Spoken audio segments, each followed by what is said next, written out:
So I think we're ready. And then we can proceed.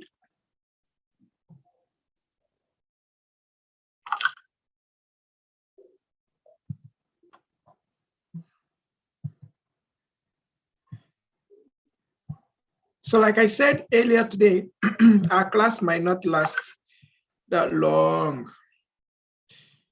We might be closing this class by 3. So we're just going to run till 3. That's in the next 1 hour, 30 minutes. We should be done. So we will take all of our presentations and then we can call it a day. Now quickly, let me know. Okay, let me quickly let's take the stakeholders class. Then after that, we'll take the presentations and then we can go. So project stakeholders. Project stakeholders. Project stakeholders. Project stakeholders. Can someone quickly help us in your own thoughts, in your own understanding? Who is a project stakeholder? Who is a project stakeholder? If you raise your hand, we'll unmute it. Okay, so from bank, please go ahead. Thank you very much. The project stakeholders are persons who are directly or indirectly involved in the overall project process. Okay, so all of the people who are directly or indirectly involved in a project process. Yeah. All right, thank you so much, sir. Can we have, is there any other contribution to this? Management process.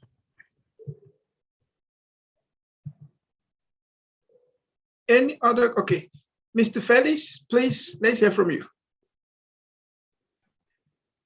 Yes, afternoon. Good afternoon, sir. Yes,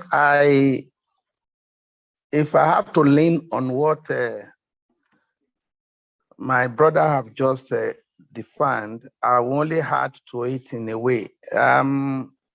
Stakeholders here, they are individuals or organizations that are having direct interest to the project.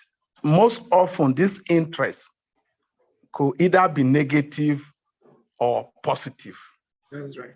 Negative in the sense that last week we talked about project risk or environmental risk or risk assessment, where the stakeholder could be the community boys and girls that will want to disturb the existence of such projects. So at that point, this individual, they have negative motion or negative intention.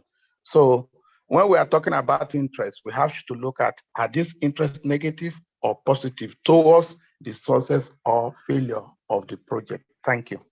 All right, thank you so much, sir. So I will just take on the 2 and then we'll proceed. Individuals, organizations, group of persons involved in a project whose interest may be affected positively or negatively, and whose interest can also affect the project positively or negatively in the process execution, in the project process execution. So project stakeholders are people who are interest-based towards the project. Their interest can affect the project positively or negatively, and the project execution can affect their own interest positively or negatively. All right. From Mehencha, she said project stakeholders are parties that have an interest in a company and can either affect or be affected by the business. All right, thank you so much. So quickly, let's see what we have here. Individuals and organizations who are actively involved in the project or whose interest may be positively or negatively affected as a result of project execution or successful project completion. Now, if you look at the diagram we have here, you will see, please let me quickly reshare my screen and be sure that everyone is seeing it. Okay, please kindly confirm that you could see my screen and the write-ups on them. Please kindly type 1 if you could see my screen and all of the write-ups in them. All right, thank you. So from here, how many stakeholders can you see from this chart we have here? How many? Can you identify one? Can you type at least one in the chat room? The stakeholders on the screen, can you type at least one stakeholder? Communities, all right, thank you. Can we have another one? Okay, can you type one that possibly concerns your own organization or your own project the most? Can you type one that concerns your own organization or your own project the most from what we see here? Say end users and suppliers. Okay, so have end users, communities, employee. So which one of them affect your own project the most? Okay, project sponsor. Okay, which other one? I hope everyone is hearing me. Okay, if your own stakeholders are not included here, can you tell us your own stakeholders, clients? All right. If your own stakeholder is not involved in among the things here, just tell us your own just type your own stakeholders. Just type your own stakeholders so that we will see. If your own stakeholders are not here, just type your own stakeholders so that we'll see.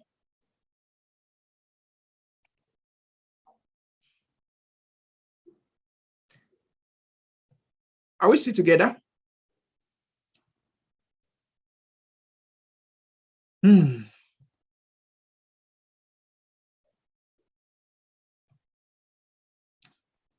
Hope you can still hear me. So from here, we have end users, suppliers, lobby groups, shareholders, communities, employees, government agencies, competitors, project managers, project team, project support, senior management, functional management, contractors, project sponsor, client. All of these people are are all involved in project in one way or the other, and their interests can be affected, and their interest can affect the project. All right. Now, we have basically two types of stakeholders in every project. We have the internal stakeholders, we have the internal stakeholders. The internal stakeholders, these with the organization's management, portfolio or program manager, project sponsor, internal customer or client, business, okay, internal customer or client like the business or the departments involved. Then we have the project team, we have the manager or the lead, we have the, under the manager or the lead, we have the functional manager, operational manager, development manager, and what have you. Now, on the external stakeholders, we have government agencies or departments or ministries, as the case may be. Then we have local communities in and around the project area, external customer or client, end users who may use product or service, suppliers and vendors, subcontractors, media and press in some cases. So these are just some of the examples of the two different categories of stakeholders. Now, in the stakeholder management process, I would like us to, in fact, I would like us to review the class of last batch on stakeholder management in project environment generally. I would like you to review their class and then review their class on YouTube and then just add up to what we are doing here. Now, why I say review their class is that I discovered that each batch of people for project management, they're always unique in their own ways. I believe batch 1 was quite unique, and batch 2 is quite unique also. So if you don't mind, you could review project environment just go to our YouTube channel and under video, search for project environment or what they call them, stakeholders. And then review some of the things they did, their group work, presentations, and all of that. It will help. Now, under stakeholder management process, the first thing is the project idea that will have the stakeholder identification. Now, remember, I said something earlier today. I said stakeholder management or stakeholders involvement generally all through the project, or is iterative. Okay, stakeholder involvement is iterative. So stakeholder involvement is from beginning of the project to the end of the project. So if you look at what we have here, you see from the project idea, you identify the stakeholders who are involved. And then as you proceed, you have the list of the stakeholders. Then you go to stakeholder analysis. From stakeholder identification, you go to stakeholder analysis. By the time you have the stakeholder analysis, you will come up with what we call the Stakeholder Register. The Stakeholder Register gives you a list of all of the stakeholders, their roles, and their proposed impact, their proposed roles and their proposed impacts to the project. And I think that's why I'm referring you back to batch 1, because they did a whole lot of development of Stakeholder Register, Stakeholder Checklist, Stakeholder, and all of that, look, the stakeholder things they did. So we had much time on stakeholder management in their time. So please kindly review it. Now, from stakeholder analysis, like I said, you will have your stakeholder register. Also, you have your stakeholder checklist. A stakeholder register tells you all of the stakeholders, their roles, and their proposed impacts to the project. Their proposed, okay, you have the stakeholder, you have their interests first, the stakeholders, their interests, then you have their roles in the project, like their roles and responsibilities in the project, and then the impact of their roles to the project. Their impact, is it going to be a high impact, moderate impact, or low impact? You have to define that. With that, under the roles and responsibilities, with that, you can easily develop a checklist. A checklist is just a guide to inform you of what each stakeholder need to do, and then you tick, you use that to evaluate, principally ticking the ones they've done and the ones they've not done, and then that will help you to do a follow-up on the stakeholders on what they need to do, okay, or what they need not to do. Okay, someone said my screen is not changing, but are you seeing stakeholder management process? Can you see stakeholder management process? Because that's where I am. Okay, so I'm still on stakeholder management process. I've not gone anywhere. All right. So from stakeholder analysis, you have the analyzed stakeholders, which brings you to your stakeholder engagement plan, which is now the one we are looking at, the checklist, which tells you what a stakeholder is supposed to do when, and then will also help you to schedule stakeholder meetings and all of that. So that's what the stakeholder engagement will. The stakeholder checklist will help you in meeting up with stakeholder engagement. Then from the stakeholder engagement, you have your engagement plan, and then you go to your stakeholder monitoring. Still with your checklist, you're evaluating stakeholder, what is the percentage of involvement, or perhaps what's the level of impact that the stakeholder is bringing to the project. You have to assess all of this and evaluate all of that. And then you have your updated stakeholder management plan. Now, if you look, all of this is not something that you say is done in a phase. No, it goes all through the project, from the project idea or the project ideation stage to the closure stage. The stakeholder is always involved in one way or the other. That's why we'll always keep having updated stakeholder management plan, okay? Okay, so now I am moving my screen. So can you see my next slide? If you can see my next slide on stakeholder analysis, please type 11. If you can see my screen, stakeholder, all right. Now on the stakeholder analysis, all you want to find out is the level of involvement of the stakeholders in the project. So we use what we call the stakeholder management grid. Now, in stakeholder analysis, we have principally 4 grids. You have the power interest grid, you have the power influence grid, you have the influence impact grid, and then you have the salience model.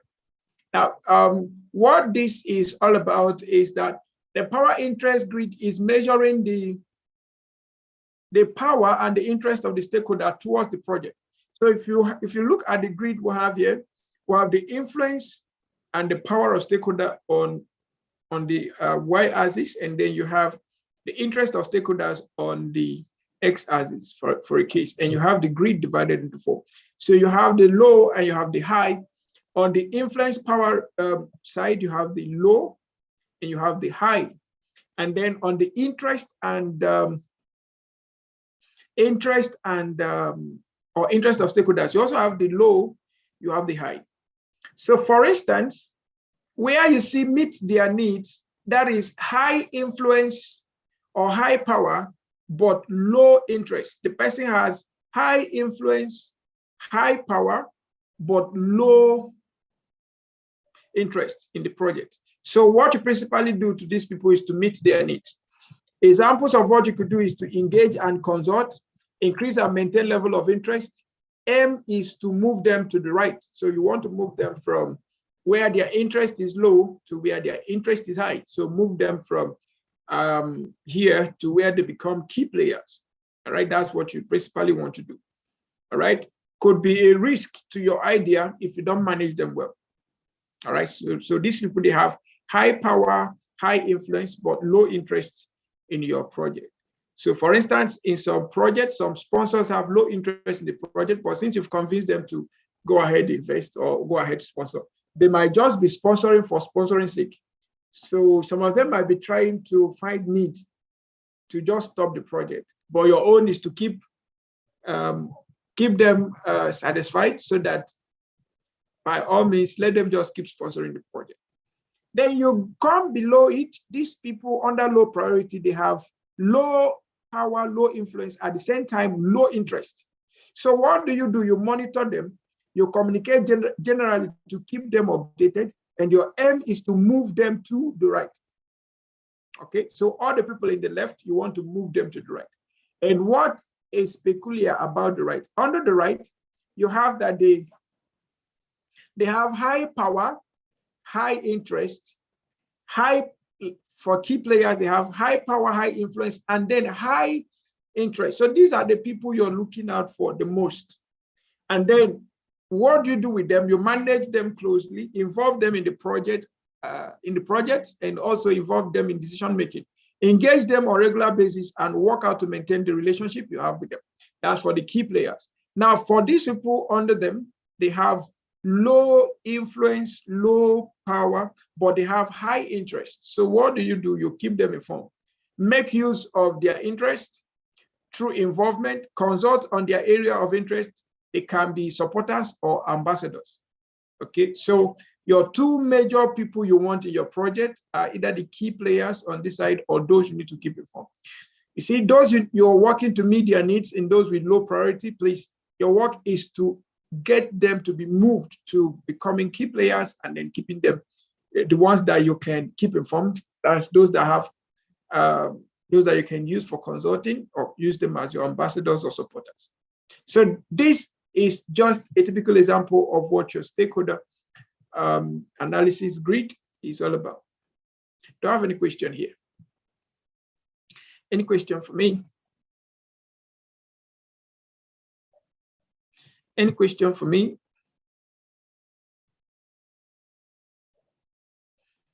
Okay, so we will do, all right, please go ahead, sir. Yes, I don't know if you can give a clear difference between power interest and power influence, because they seems to have almost the same weight, you know. Thank you. Okay, yeah, they actually tend to have the same weight. When we talk about power, we have different dimensions of power. So you need to know the kind of power that your stakeholder has. Is it an economic power, like financial power? Is it legal power? Is it political power? Is it social power? You need to know which kind of power they have. Now, when we look at influence, influence is those that have the ability to maybe perhaps influence those that have the power, those that can, those that have effect on the power carriers, or those that have effect on the interest carriers. They might not have the economic power, they might not have the financial power, they might not have political power, they might not have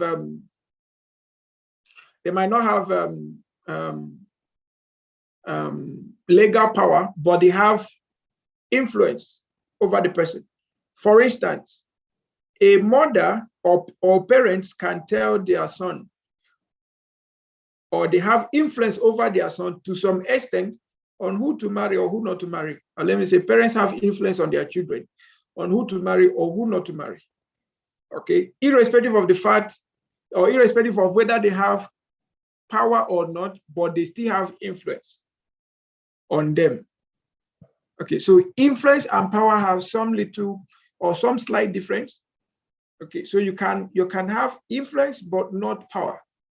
We also have social power. Okay, we also have social power, but more of the social power now is what we are calling the influence. More of the social power is what we are referring to as the influence. Ability to, I'm trying to find the right word to use. This person is not absolutely in power, but he can make the person in power take certain decisions. Okay, that's influence. They can make both those in power and those not in power to make certain decisions. All right. Okay. Does that make sense? Engineer Fonbang, does that make sense? All right, go ahead. Engineer Fonbang, you can go ahead.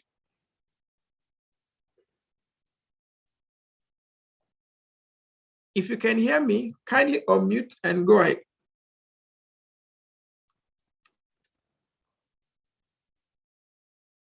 Okay.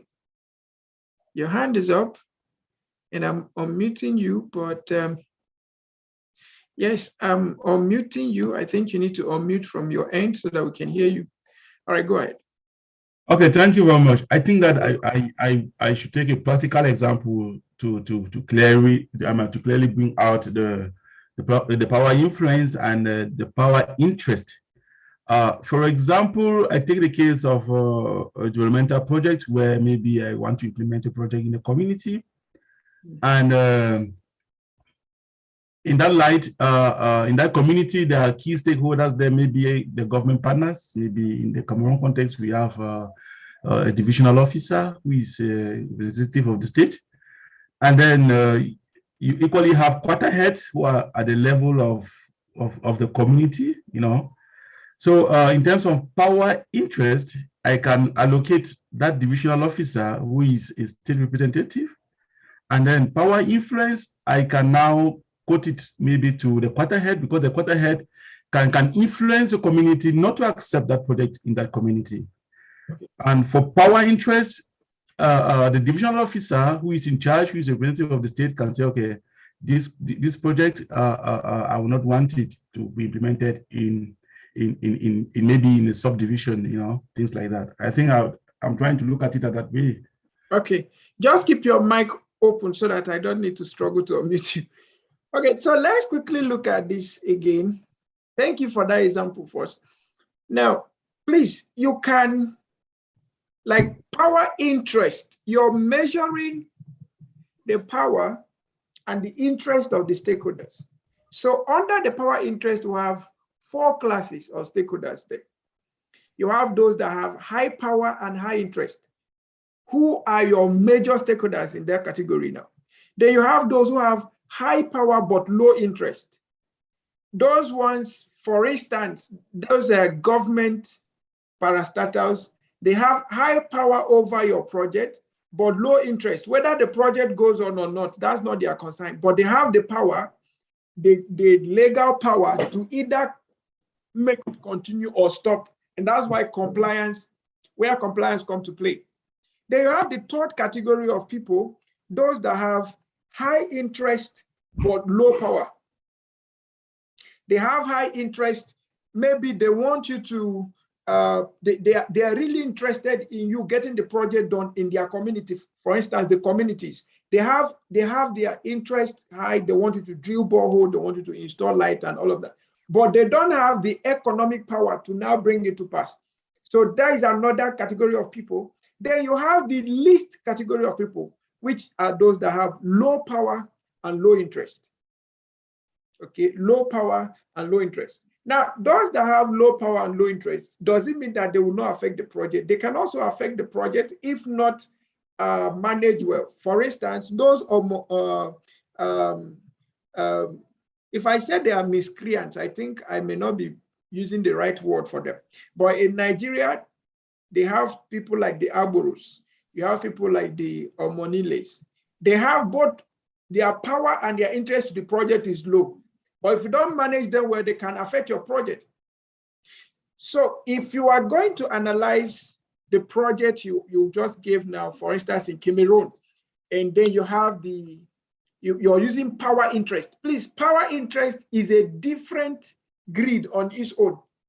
Power influence is a different grid on its own. Influence impact, they are all different grids, just measuring two things per time: the power and interest, the power and influence, the influence and impact, and all of that. All right. So if you want to use that of Cameroon as a case, so we have the government people, all of the government people will be under the category of they have power and low interest. That's high power, low interest. Then your project sponsors, okay, they have high power and they have high interest. That's the key players with other major stakeholders that have such characteristics. Then you have the community. The community have low power, but they have high interest in the project. Okay, and then you have the least people who might not really be considered as major, but they can affect the project if not taken into consideration. And I said in Nigeria, examples of them will have the Arboros, we have the Omoniles, and maybe in some other places they call them some other names. Okay, so with that you can do the same thing with power and influence. Now, if we're analyzing power and influence with the same project, you also have 4 categories of people using the grid. You have those that have high power, high influence. You have those that have high power, low influence. You have those that have high influence, low power. And you have those that have low influence, low power. And you can segment them also. Okay. Then if you're using influence impact, the same thing, you have those that have high influence, high impact, high influence, low impact, low influence, low impact, and then low influence, high impact. You still have those 4 categories. So this grid is just like a constant. So basically what you keep changing is the what is in the x-axis and what is in the y-axis. But principally the same way you manage them is the same. So for high impact, high influence, you still ensure to meet their need. High influence, low impact, you still ensure to meet their needs. Those that have high influence, high impact, they are still considered as key players, and then you follow them along. Then those that have low influence, low impact, they are still considered as minority, but that does not mean we shouldn't monitor them. We should monitor the activities and settle whatever thing that need to be settled with them and make sure we have a friendly relationship that will allow the project to move on.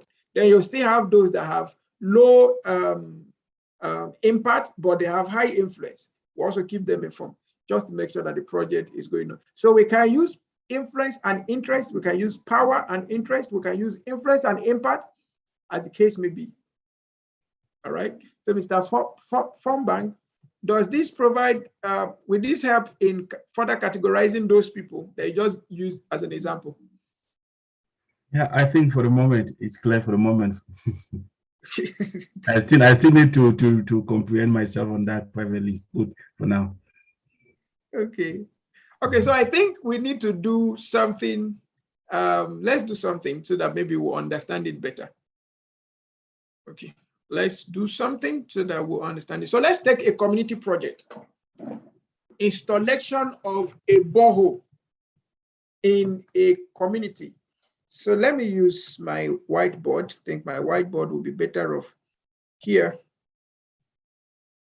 Let me use my whiteboard so that we can all be on the same page. I believe you could see my whiteboard. So all I want to do now is draw this grid. I want to draw this grid. So this is my stakeholder grid. The project we want to do is a community project, which is installation of a borehole in that community. I don't know the community. Maybe when we find the community, we can now put the name of the community. All right. But we just want to get this with better understanding. So let's take, for instance, that we are using power and interest. We're analyzing based on power and interest of stakeholders. And like I said, here, this might not be too visible, but it's good that you let us know that this particular column, is it column now or this particular range is high, then this particular range is low. Like the upper side of the grid is high, the lower side of it is low. Then the same thing applies here. The upper side of it is low, and the, sorry, did I say low? Here is low, and then the upper side of it is high, rather. So this will help us. So we want to fill in these spaces, okay? We want to fill in these spaces. So anybody that is here, so let's take, here we have A, let's assume we have AB, and then we have C. Let's assume that this is what we have. And here we have, please, I hope you could see my screen. So here we have D, and we have E.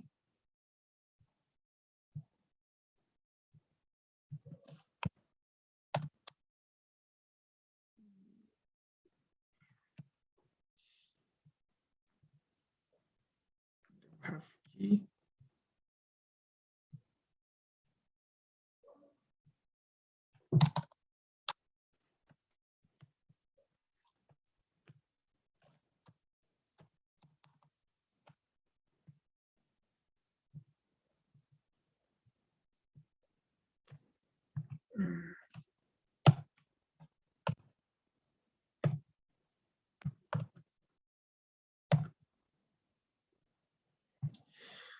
Okay, so let's assume that these letters, this alphabet represent the stakeholders.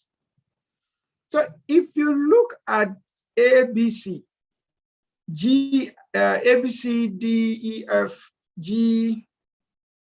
Okay, so I'm supposed to have G, H, I, J. Okay, just leave it as it is. So you have G, I, H, and you have K, L, M. So from what you see here, if you take them boss by boss, you agree with me that A has a higher power than B, and B has a higher power than C. Though all of them are in the same block, they're in the same grid, but even at that, there is a differential in their power. And the same thing applies to all of these. Okay, so you see, G and I, they have the same power, and they are in the same grid, but J doesn't have the same power. Sorry, they have the same interest, rather. Sorry, what am I saying? Sorry, they still have the same power. I'm analyzing from this perspective, from high. Okay, so they have, G has the same power as I, but not the same power as J. That's on power levels. Now, if you look at it from interest levels, you will still discover that here A has high power, low interest, but the interest here is obviously higher than the interest of B, and it's higher than the interest of C. All right.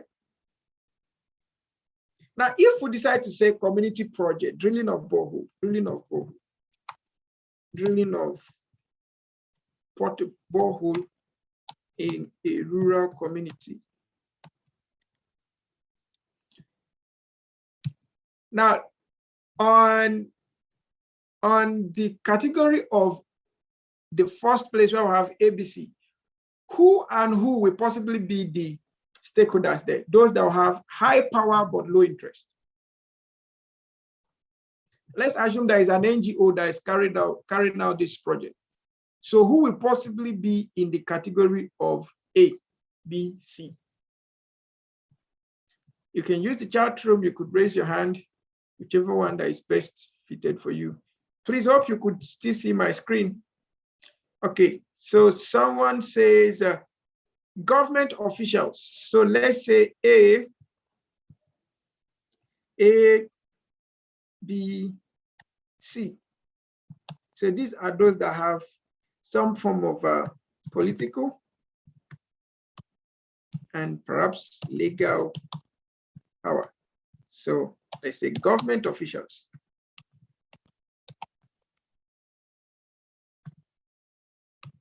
Okay, what of those in D, E, F? Who will be D, E, F? Which people will be D, E, F? Which category of stakeholders will be D, E, F?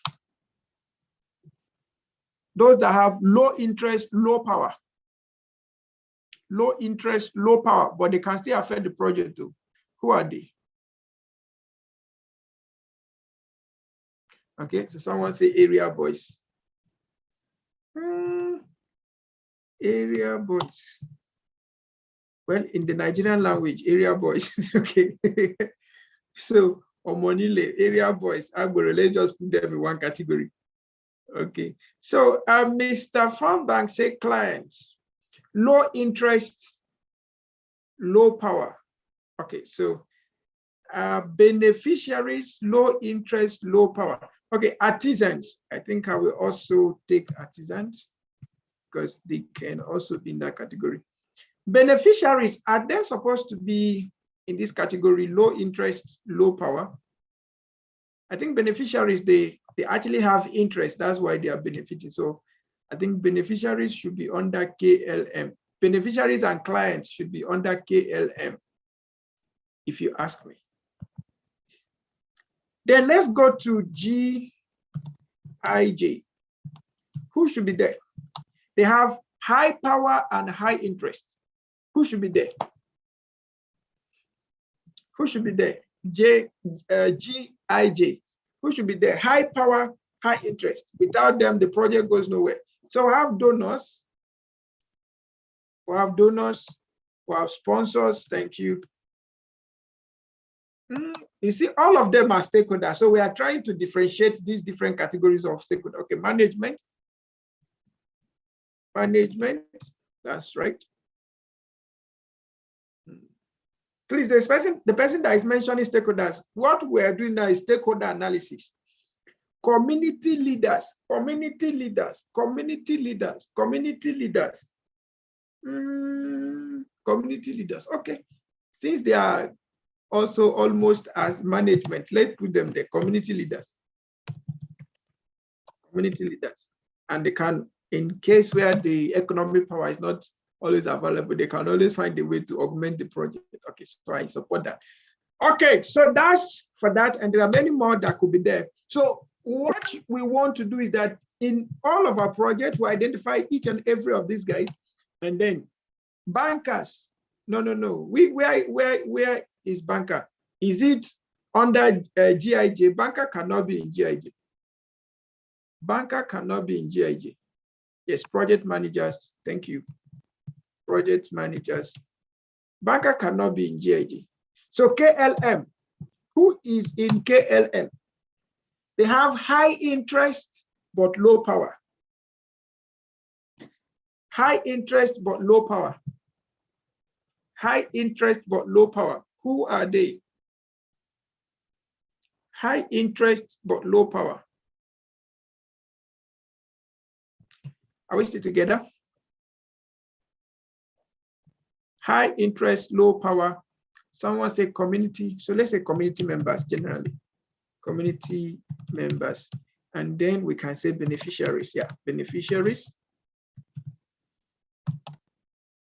Members of the community. All right, thank you. End users. End users.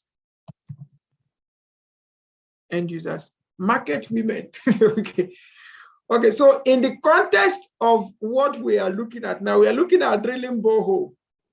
So what will be the impact of market women in this borehole now? Let's constrain it to the borehole first for the community.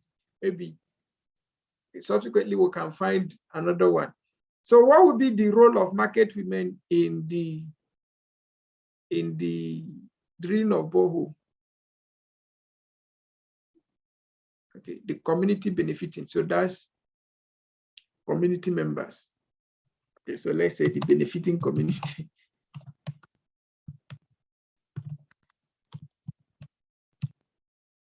Okay.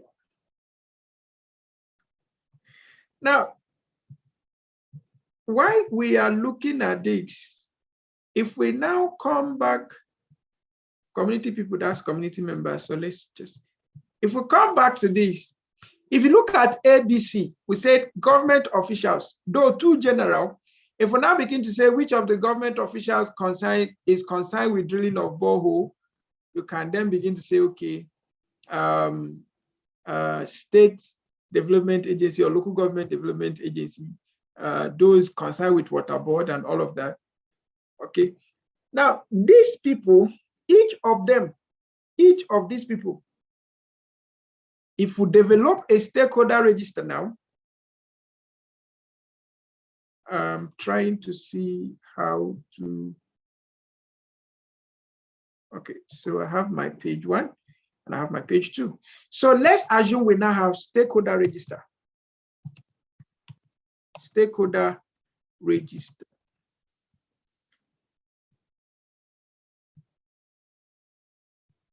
Now, if we're having a stakeholder register, we possibly have this information in our stakeholder register. In our stakeholder register, we have this information.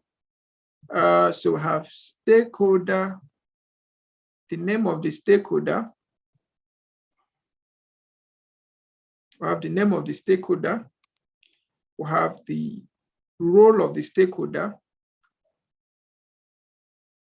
And we have the responsibilities and impact of stakeholders, right? So this is what our stakeholder register will possibly look like. Don't mind my drawing. So have name of stakeholder.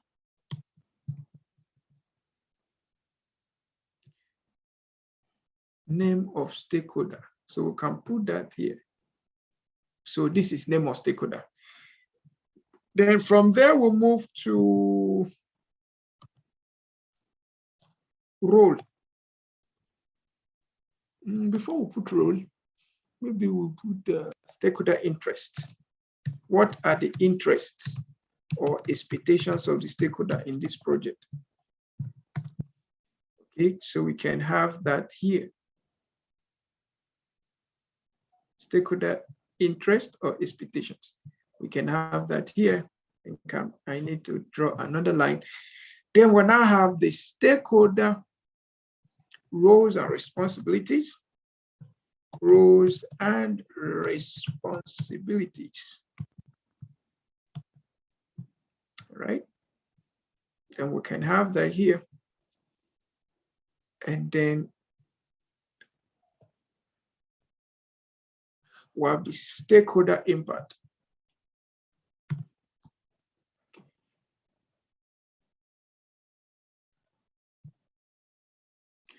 If you wish, you could have stakeholder impact, stakeholder influence, stakeholder power. So is it high, low, moderate? You can define that as you go. So this could be a typical example of what your stakeholder register could look like. Okay, what your stakeholder register for your project. So you have the stakeholder, name of stakeholder, the interest of the stakeholder, the roles and responsibilities of the stakeholder, and then the impact of the stakeholder. Now, another thing you may wish to add is, okay, you may say, okay, you can decide to add,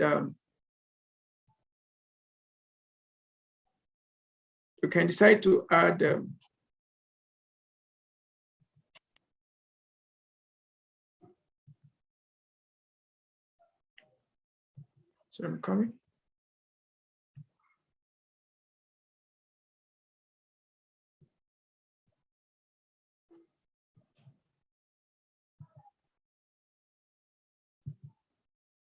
Hope you could still see my drawings.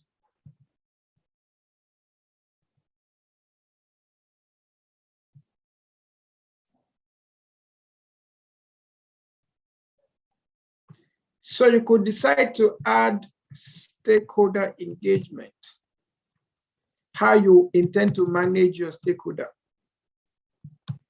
Okay, you could decide to put there stakeholder engagement. How do you intend to manage your stakeholder? You could put it there. All right. So with this, you have your stakeholder register and you're good to go. So this is the first thing we did. The first thing we did was to identify the stakeholders. And then the second thing is to create a stakeholder register, which is this. Okay, you have your stakeholder register. Now, if you now want to now develop a stakeholder checklist, principally what you may wish to do, stakeholder checklist. The checklist is to find out if the stakeholder is performing according to the roles given to him or her. So you have your stakeholder.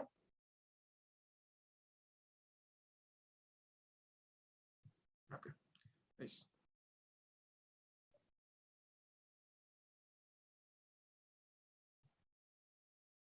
You have your stakeholder. Please follow me carefully. If there is any place you don't understand, kindly let me know. Your checklist is an evaluation report tool. It's part of your M&E tool. Okay, your checklist is part of your monitoring and control tool or monitoring and evaluation tool. Okay. I've not seen Mr. Muhammad in this class today. Please, all the people from Gambia, where is Muhammad? Then you can then have your check, your ratings. If you wish to draw these things, please feel free to draw them because it will be helpful. Although we'll provide all of this, we'll provide the templates in the Google Classroom for those who are going for the materials and taking exams. So you can always download them in the Excel sheets and then use them in whenever you need them. So don't mind my drawing, whether it's straight or not. Please don't mind it. I'm just trying to. So I have stakeholder. Here I have the names of the stakeholders. Here I have the names of the stakeholders, right? I have the names of the stakeholders here. So all of them, I have their names here. Now here I have the stakeholder responsibilities. Their responsibilities is what I'm evaluating. That's what I'm checking. Do you get that? Their roles and responsibilities, those are the things I'm checking because those are the things that contribute to the project. Okay, so on the checklist, I may not really, so here I have their roles and responsibility. And then I could have my 1, 2, 3, 4, 5. 1, 2, 3, 4, 4. So I'm having my ratings from 1 to 5. If you want to do your own rating from 1 to 10, you're welcome. So I'm having my ratings. All right. So this is my rating. So I have a responsibility for one particular stakeholder, then I have to rate him on the basis of 1 to 5 on how he has performed. So I could have 1, 2, if he has done excellently well, I could rate him 4 or 5. If he's doing poorly, I could rate him 1 or 2. Okay, that's on the basis of responsibilities. I can also have another form of checklist. So I could say this checklist, what will I call this checklist? So let me call this checklist stakeholder responsibility assessment checklist. Responsibility assessment checklist. So this is, for me, responsibility assessment checklist. Now, I could also have another checklist where I will now replace this with stakeholders' interest to know the level of interest, the level that we have been able to meet up the stakeholders' interest. So I could replace these stakeholders' roles and responsibilities with interest. At another time, I could change this with engagement to know the level of involvement and engagement the stakeholder has been putting into the project. So while having stakeholder checklist, I could have the stakeholder assessment roles and responsibility assessment checklist. I could have stakeholder interest checklist. I could have stakeholder engagement checklist. Okay, so these are some of the checklists I could develop for my stakeholder. But remember that before I develop this, I must have first of all identified the stakeholders and then from the other side, I would have known all their roles and responsibilities and expectations and impact and how to engage them. And then I will use my checklist either for responsibility assessment checklist or stakeholder interest checklist or stakeholder engagement checklist. I will find the best one to use. But most often, it's always on the basis of ratings. So you want to rate how the stakeholder is performing based on responsibility, or how we are meeting up with the stakeholders' interest, or how we are how the stakeholder is engaging towards the project. All of this can be measured. I think this is practical enough. Do I have any question? Do I have any question? I think all of these are practical enough, from the identification of the stakeholders to analyzing them, and then to having a stakeholder register, to having a stakeholder checklist. Okay. Do I have any question? If you have a question, please, you can raise your hand and ask. Okay, if you understood all of these things, even if you don't understand it 100%, but at least you understood it up to 80%. You understood the grid, how to identify the stakeholders. Then you understood how to develop register for them. And then you understood how to use the checklist for them. Okay, please kindly type 1 in the chat room. You understood all of these things. Kindly type 1 in the chat room. If you understood this practical guide, just type 1 in the chat room. Is there anyone that you may think may be difficult for you to use? Let us know. And all of these templates, you can develop them by yourself. Okay, there are things you may wish to add to your template, but these are just like the standard things. There are observations, there are things you may wish to say, okay, I think I need to measure this one. It's left for you. Okay, all right, Sana. Sana, I didn't see you in class on Sunday, and I didn't see you in class, first class today. Sana, you're welcome. Your hand is up, unmute and let's hear from you. Yes, thank you very much. Yes, please. Yes, how are you doing? Fine. Well, basically, you were just asking whether we understood all that you have explained. Well, I wanted to say Here is a problem because the light here is going on and off, on and off. I don't know if you can briefly just go back and kind of summarize it a little bit so that I can catch up because I'm Okay. definitely lost. Okay. Okay, so I need someone to help me summarize for Mr. Sana. I don't know the location that is. The light is going on and off, on and off. Okay. So who can help us briefly summarize for Mr. Sana?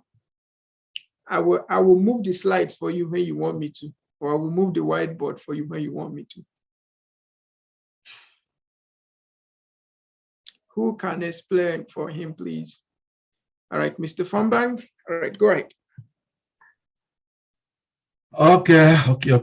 Mr. Sana, you're welcome. We are sorry for the inconveniences that you're having that way. We were talking about stakeholders, and we started by identifying who are these stakeholders and what are their roles and responsibility in the overall project life cycle, because it was mentioned that stakeholders, their role in the project begins from the level of conception till the closure of the project. So it is a continuous something. And we arrived at a point where we started looking at the level of power and interest of these stakeholders, because we need to understand that the interest and the power of the stakeholders has a lot of meaning in the project implementation. And we came up with a developing template where we needed to do a stakeholders checklist. Doing a stakeholders checklist is principally to know the level of interest of that stakeholder. And then we move again with another template. That's the Stakeholder Register. Yeah, so the Stakeholder Register is there to really look at the interest of the stakeholder, his roles and responsibility, and the impact or the power that that stakeholder has in the project, and to see how we can further engage the stakeholder. And then we have the Stakeholder Responsibility Assessment Checklist. Okay, this Stakeholder Responsibility/assessment checklist is aimed at evaluating. It's a form of an evaluation sheet with regards to the stakeholders' roles and responsibilities that he or she has accorded during the implementation of the project. I think this is where we were, if I'm not mistaken. Thank you. All right, thank you so much, Mr. Fambang, for taking the time to explain to Mr. Sana.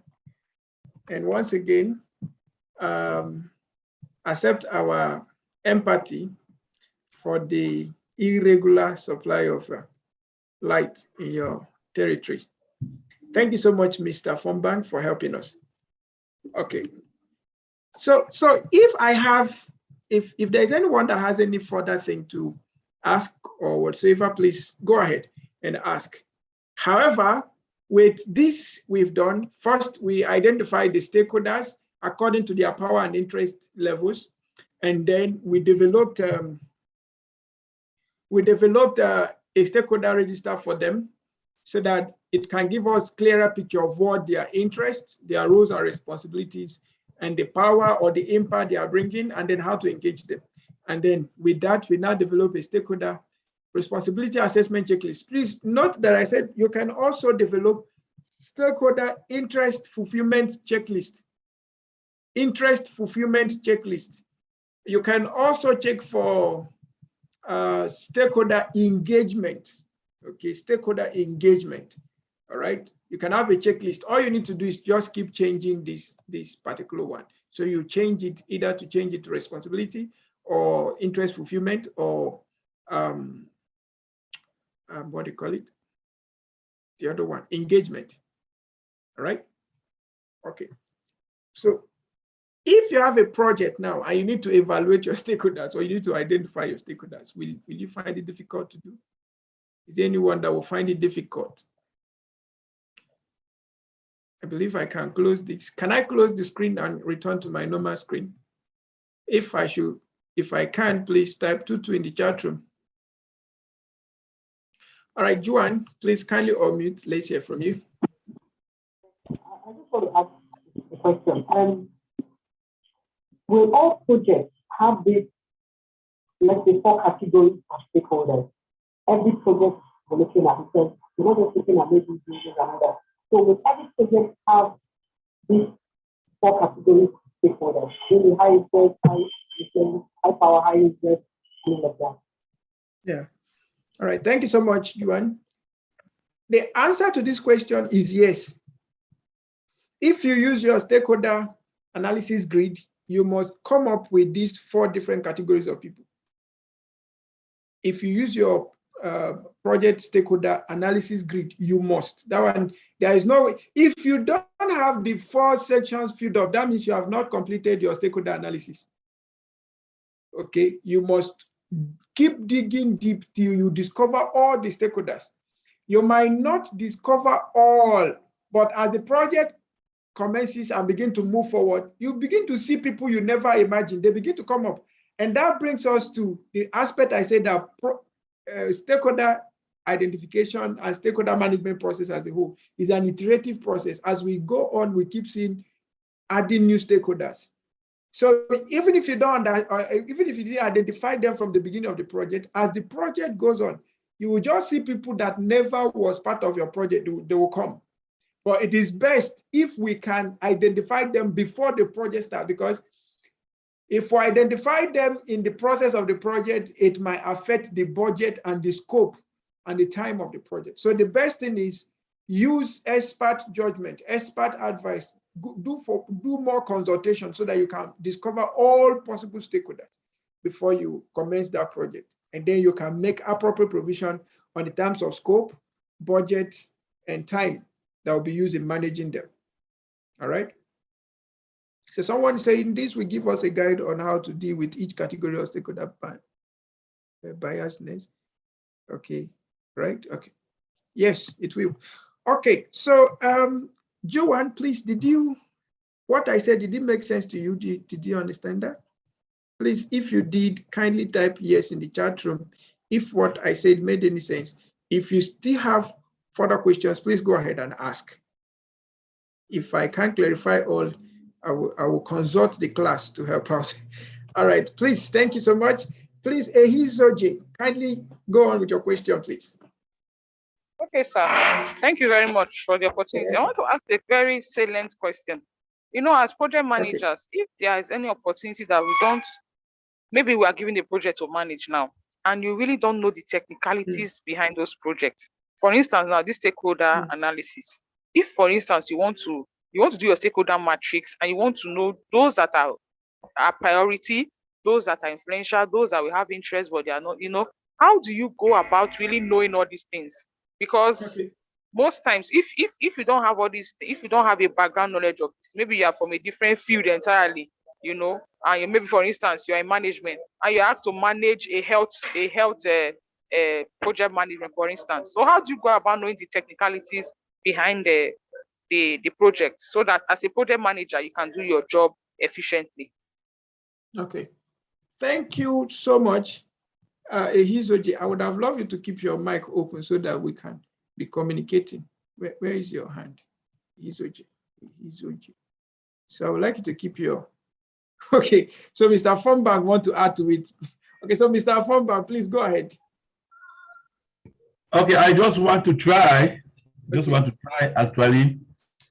Okay, I will consider that I am a project manager, and I have been asked to coordinate the project per se. I wasn't there at the time of other negotiations, at the time of conception, whatever. I was just hired to pilot the project. I'm sure that's where our question is going to. So how do I get to know which stakeholder has a key say in the implementation of my project? Actually, I think that when you are hired in an organization as a project manager, I think there is the induction process that goes on, first of all, for you to understand the organization, how it goes. And you have a specialist in that organization, in that field, who possibly took part during the conception of the project until when the project funding was approved. And I think such persons, you can work with, you can live with them, and they are going to successfully implement your project, taking into consideration the respective stakeholders that will help you. Thank you. All right, thank you so much, Mr. Fombang, for that beautiful contribution. Okay, so in essence, what Mr. Fombang is trying to admonish is for consultations and collaboration. Please note, as a project manager, you're not expected to do all things by yourself. Your principal work is to ensure that you engage as many people as possible within your project team to help you deliver. That's one thing you must know. That's one thing you must know. And that's one of the aspects of project leadership. Now, secondly, let's assume you have the project and your challenge is to identify. You want to know the technical know-how on identifying which of the stakeholders has high power, high interest, and all of that. Technically, that's what we are teaching you here now. Okay, technically, we're already teaching you this. Now, if you, number one, if you have your grid, you already have your project grid, okay? Please note, these things we are saying, they are not abstract. They are things that are done every moment that projects come on. If you have your project stakeholder grid, you have your grid divided and your role is to fill it up. You could have what we call stakeholder meetings or facilitated workshop. Stakeholder meeting or facilitated workshop. Now, in a facilitated workshop, what does it do? Facilitated workshop is simply a meeting where all the stakeholders come together. Everybody, by the end of the meeting, know their clear roles, their clear responsibilities, their clear expectations, everything expected of each of the stakeholders, from roles, responsibilities, to interest, to engagement levels, to reporting format and all of that, they all know. So if you have such facilitated workshop, whether you do it online or virtual, with that you can easily get to know which of the stakeholders has high power, high interest, high power, low interest, low power, low interest, and then high interest, low power. You can find out from there, okay? Then another thing you can also use, technically you can use, is your interviews. You can interview your stakeholders. By the time you interview your stakeholders, you will know where they fall into. Okay, and when you're interviewing your stakeholders, please don't just do it alone. It's good you go in a company of 2 or more people, because there are things they will see and hear that you as a project manager might not see and hear. So to reduce the risk of bias, go with at least 2 people.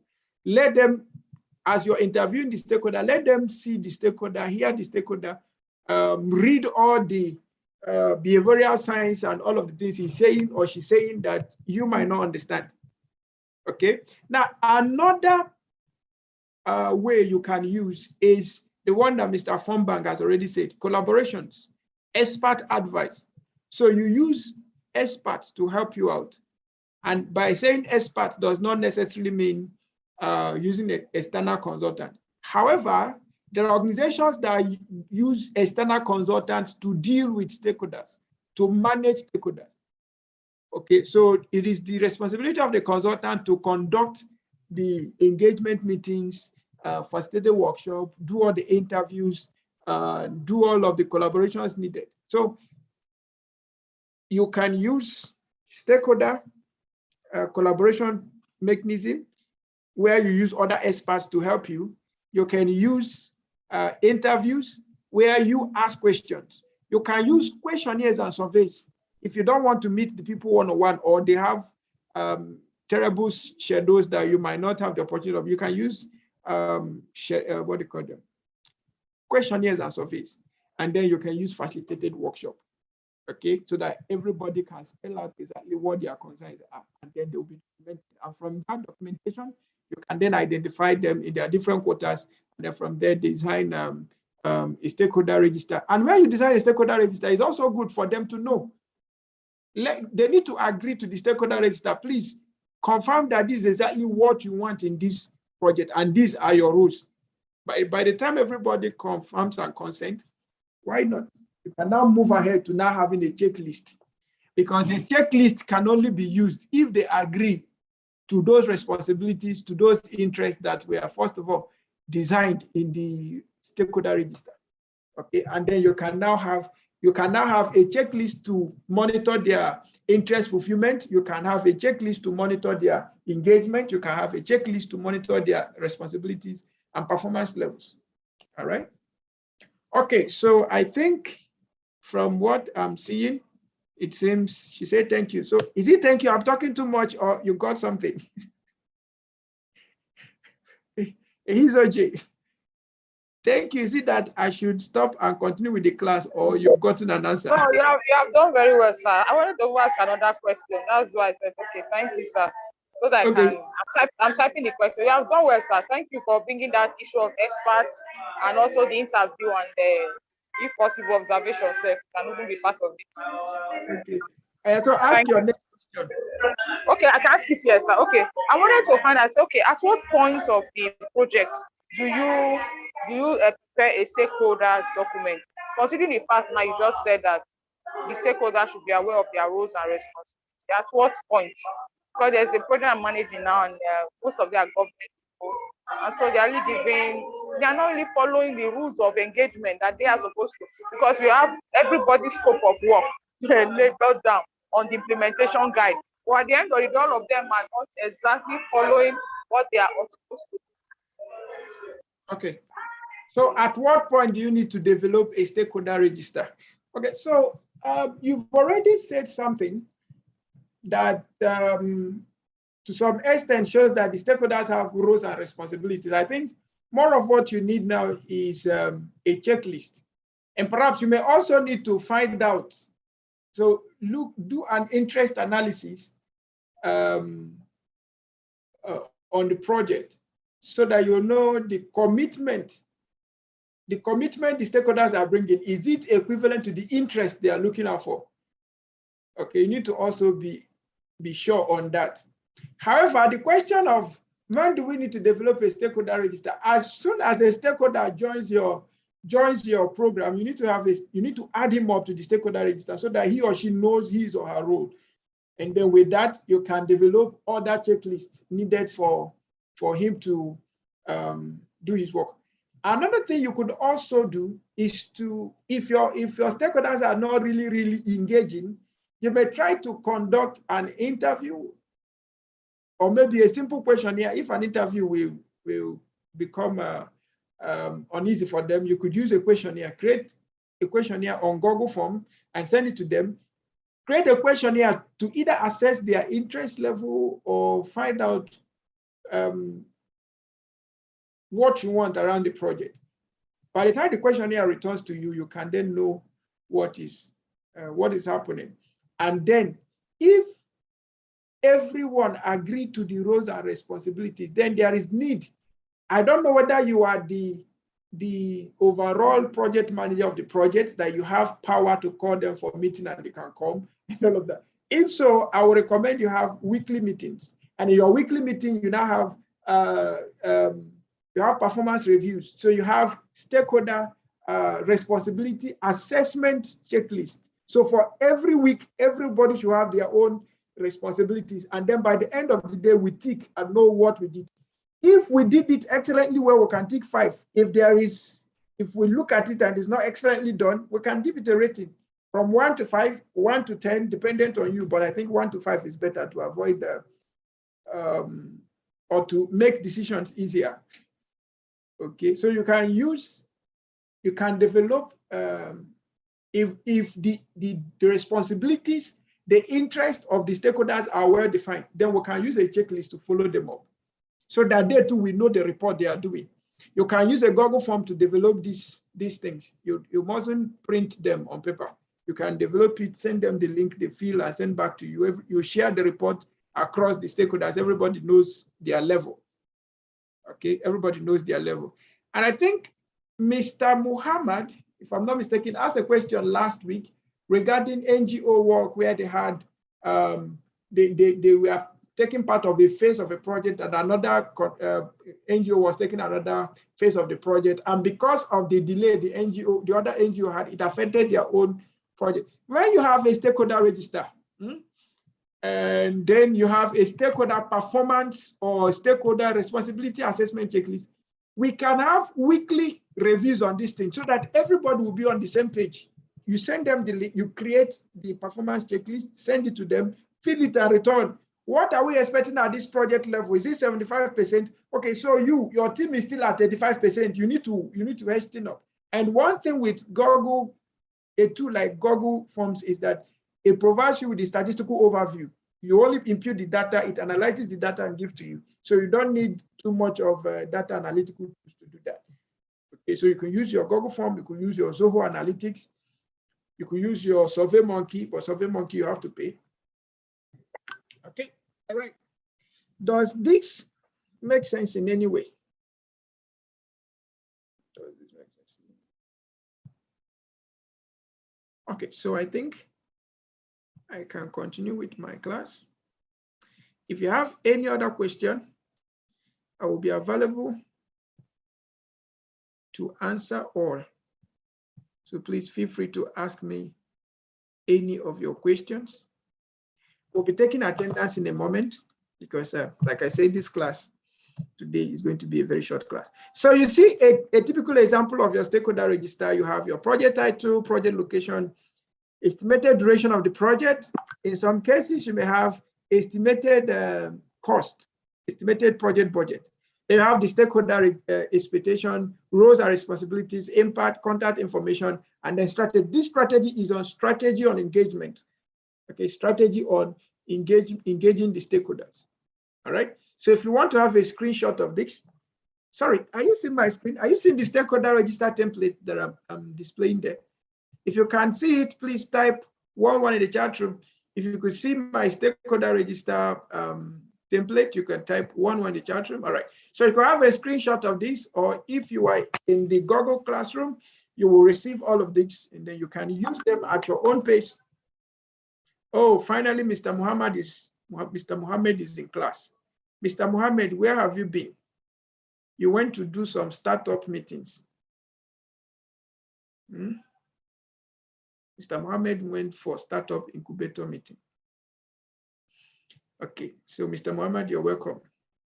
I think there is someone who was struggling to enter this class. Debbie was struggling to enter this class. I don't know whether she finally entered. Deborah, she's not here. Okay, so this is an example of your checklist. Any question for me on stakeholder management? Because it seems I'm done with this. I'll go to my next course. Any question, any observation? Yes.